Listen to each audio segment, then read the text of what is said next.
In the frozen stillness of the Ardennes winter, long before the sun pushed its way through the fog, a single tank lay silent. Its steel frame, feared across continents, now breathed only the faint echo of a dying engine. For the men standing beside it, the silence said more than any report ever could. Something deeper than machinery had failed, something fundamental. Most stories of war begin with the clash of armies. This one begins with a question whispered in the dark. How does a force built on iron, discipline, and ambition come to a halt, not by enemy fire, but by the emptiness of a fuel gauge? The answer was not lying on a battlefield. It was stacked quietly in an abandoned American depot, where rows of untouched gasoline cans gleamed in the dawn like a revelation. That morning, as German troops crowded around 50,000 gallons of American fuel, a realization colder than the December wind settled over their commander. Victory would not be decided by courage or tactics. It would be decided by what fed the engines of war. And the Americans had oceans.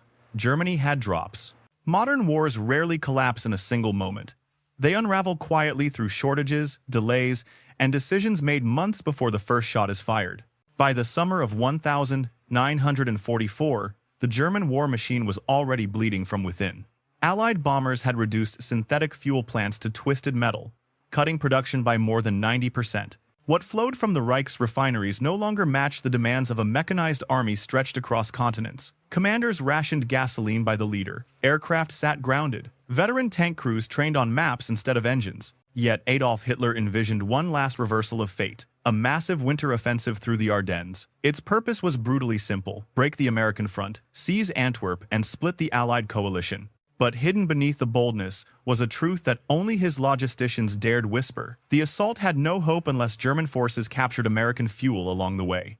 For Joachim Peiper and his Kampfgruppe, this reality defined every choice before the battle even began. Peiper's armored spearhead, designated the Schwerpunkt of the offensive, received just 31,000 gallons of fuel, barely enough for 50 miles of combat operations. The Meuse River, their essential objective, lay 65 miles away. The mathematics were merciless. Success depended not on maneuver, but on seizing depots the Americans might abandon. When Peiper attended the final briefing on December 14th, his orders reflected this desperation. Tanks would move in single file to conserve fuel. Engines were to be shut down during every halt longer than 5 minutes. Capturing American supplies was not merely encouraged, it superseded all tactical priorities. Victory required gasoline before territory. Even ammunition was secondary. At dawn on December 16th, the German offensive erupted with an artillery barrage powerful enough to recall the early triumphs of the Blitzkrieg, but the veneer of strength masked the fragility beneath. Panzer columns quickly bogged down on narrow country roads that German maps had misrepresented as highways. Vehicles designed for the open Russian steppes groaned through muddy forest paths. Congestion grew for miles, engines idled longer than intended, and precious gallons evaporated into the cold air. Then came Lanzerath. 18 American reconnaissance soldiers, barely more than a squad, held off Peiper's advancing column for nearly 10 hours. Their resistance forced dozens of German tanks and half-tracks to idle in place, consuming the very resource the offensive could not spare. By the time the bottleneck cleared, Kampfgruppe Peiper had already burned almost half of its allocated fuel. When the column finally reached the outskirts of Honsfeld in the pre-dawn hours of December 17th, the realization struck with brutal clarity. After barely 20 miles of progress, Peiper's tanks were already running dry. The campaign meant to rescue the Reich had become a race against its own empty fuel lines. That was the moment they discovered the American depot. The captured fuel at Honsfeld did more than bring Peiper's column back to life. For a brief moment, it revived the illusion that the offensive could still succeed. His crews worked feverishly in the bitter wind, pouring American gasoline into German tanks as if each gallon were a lifeline. Engines rumbled back to life. Tracks bit into the frozen earth. Every man felt the fragile momentum returning. But as Kampfgruppe Peiper pushed deeper into Belgium, the nature of the war began to reveal itself. The first signs came in the form of documents. Among the abandoned American offices at Honsfeld, a German sergeant found shipping manifests, ordinary papers that told an extraordinary story. The fuel Peiper had just captured had crossed an entire world, from Texas to New York, from New York to Liverpool, from Liverpool across the Channel, and then hundreds of miles by truck to the front. 6,000 miles in 6 weeks. What Germany guarded with divisions, the United States delivered with routine efficiency. The deeper the column advanced, the sharper the contrast became. At Bellingen, they seized more fuel, maps, rations, and ammunition. Yet the maps showed something unsettling. American depots were everywhere, at crossroads, behind ridgelines, near villages and rail stations. The first U.S. Army alone held millions of gallons in reserve. For the Germans, fuel was treasure. For the Americans, it was simply inventory. Still, the offensive pressed on. Tigers and Panthers rolled forward, consuming fuel at brutal rates: 2.5 gallons per mile for the Tigers, 1.5 for the Panthers. The rugged Ardennes terrain increased those numbers by nearly 40%. Each mile was bought with gasoline the Germans did not have. Then came the moment that shattered even the hardiest illusions.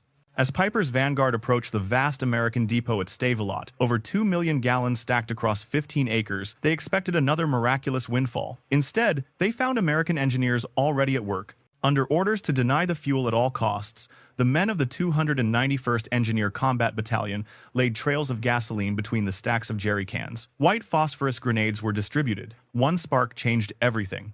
A wall of fire shot into the sky, a roaring column of flame and smoke that could be seen for miles. The inferno consumed the fuel in hours, but its meaning burned far longer. The Americans could afford to destroy more gasoline in an afternoon than the Germans had received for the entire offensive. As the flames reached 1,000 feet, Peiper's men understood what the numbers had been trying to tell them for months. The enemy possessed abundance beyond comprehension. And the contrast only grew sharper. The Red Ball Express, 6,000 trucks running night and day, delivered more fuel in a single week than Peiper's entire army group would see in a month. Pipelines laid under the English Channel pumped 1 million gallons a day into France. Standardized American vehicles burned fuel efficiently, carried interchangeable parts, and were replaced faster than Germany could repair its own. The summit of the offensive had been reached, but it was not marked by triumph. It was marked by the realization that the German advance was climbing a mountain made of numbers they could never overcome. By December 19th, the illusion of momentum had collapsed. Kampfgruppe Peiper was still fighting, still maneuvering, still pushing toward the Meuse, but the fuel gauges told a harsher truth. Each engagement burned more than the column could capture.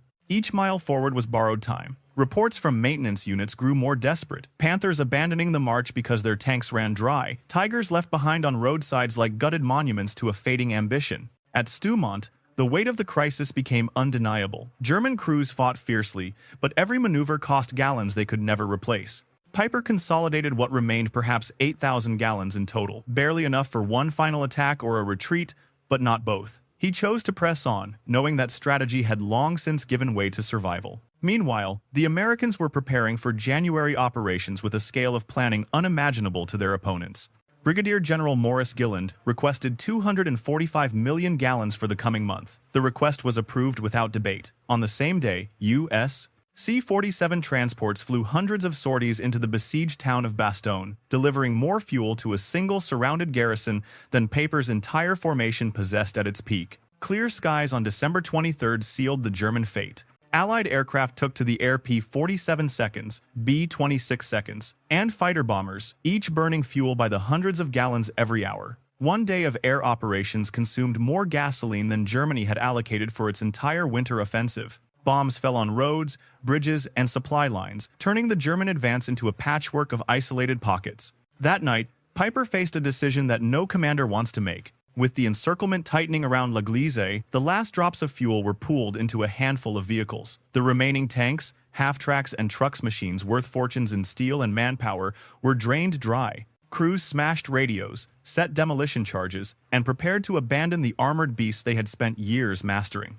The next hours unfolded in a quiet more haunting than battle. Men who had once charged across continents now slipped through forests on foot, carrying only what they could. Behind them, 39 tanks, 70 half-tracks, and 177 vehicles sat waiting for destruction. When the explosions came, they lit the night with brief bursts of orange, final markers of a force that had moved 60 miles, captured depots, shattered towns, and yet had been defeated not by an enemy maneuver, but by the simplest arithmetic of war. Of the 5,000 men who began the operation with Kampfgruppe Peiper, roughly 770 would return. The Ardennes had taken its toll in lives and steel, but its most devastating blow was conceptual. The battle revealed, with unflinching clarity, the boundary between courage and capability. German troops had fought with determination. Their tanks had proven formidable, their commanders had been experienced, but none of that mattered once the fuel was gone. For the first time, it became undeniable. Modern war was no longer a contest of will. It was a contest of supply. From the American perspective, the Battle of the Bulge was not merely a test of courage. It was a test of a logistical system built across oceans, continents, and industrial landscapes. While German commanders rationed fuel by the liter, American planners discussed gasoline in millions of gallons, numbers so large that their adversaries could scarcely comprehend them. Within U.S. headquarters, officers monitored supply flows with clinical precision. Colonel James Snyder recorded daily fuel receipts and expenditures, noting net gains even during heavy combat. To the Americans, fuel was not a luxury. It was an expectation produced in quantities unmatched by any other nation on Earth. The East Texas oil fields alone pumped more petroleum than all of German-occupied Europe combined. This abundance shaped world opinion. Observers across Allied nations saw the Ardennes as proof that industrial democracy could outproduce authoritarian militarism. Britain, still recovering from years of rationing and bombings, marveled at the endless convoys rolling off American ships. The Soviet Union understood the message as well. Behind every American soldier stood a vast engine of factories, refineries, pipelines, and workers whose output seemed inexhaustible. At a strategic level, American doctrine emphasized mobility above all. Tanks, trucks, and aircraft were built around standardization parts, interchangeable, maintenance simplified, fuel consumption efficient. A Sherman tank burned roughly a third of the gasoline required by a Tiger. U.S. trucks averaged 8 miles per gallon under load, and when one broke, it was often faster to replace the entire vehicle than to repair it. To the Americans, destroying millions of gallons at Stavelot was not an act of desperation, it was an act of confidence. They could afford it.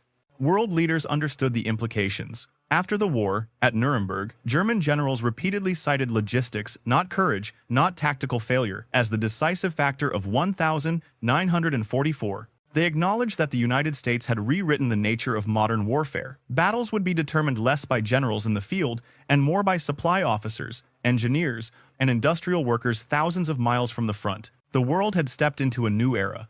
Logistics was no longer the hidden backbone of war.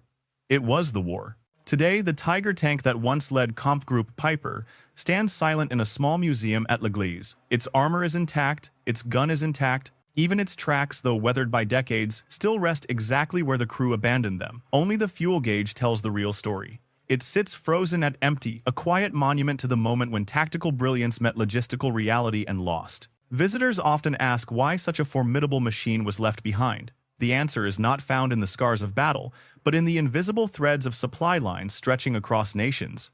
That December, Germany lost not because its soldiers fought poorly or because its tanks were inferior. It lost because its engines were starved while American engines were fed by an industrial system vast enough to circle the globe. The legacy of Hounsfeld and Stavelot reaches far beyond the Ardennes. It marked the end of the romantic myth that wars are won solely by bravery, bold maneuvers, or the genius of generals. The truth was harder, colder, and more enduring. Modern warfare is a contest of production, fuel, transportation, and the relentless capacity to sustain movement. Courage matters, skill matters, but without supply, they evaporate like heat on winter steel. Joachim Peiper understood this long before historians put it into words. When he stood among 50,000 gallons of captured American fuel, he glimpsed an uncomfortable reality. What seemed miraculous to him was insignificant to the enemy. What his army needed to survive, the Americans could burn without hesitation. That knowledge was more decisive than any artillery barrage or armored breakthrough. And so the Ardennes became more than a battlefield. It became a lesson.